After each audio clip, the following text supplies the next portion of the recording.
जय तू बिना पीला गन्ना के जूस कहरिया रे पीला गन्ना के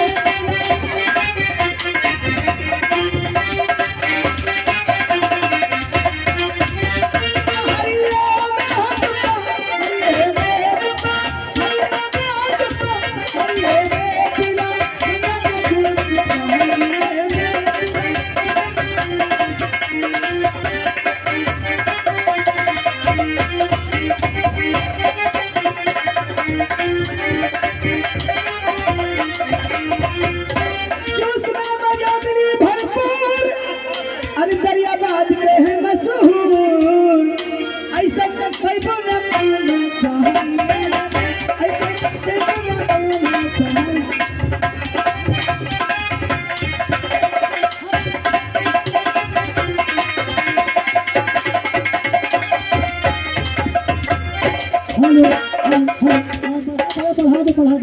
अच्छी बात है। पीला गन्ना के जूस लगाती रहो सहरिया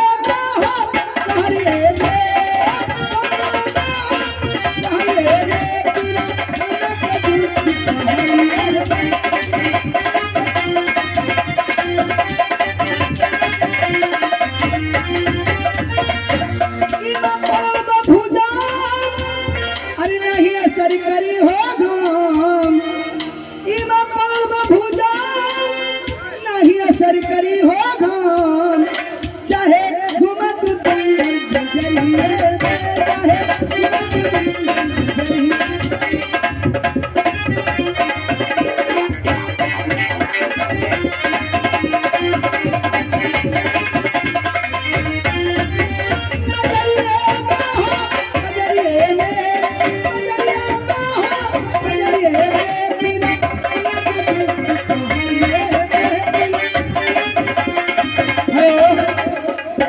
भैया जरूरी इलाज ये है कि जो सज्जन पैसा देना वो बता के देना।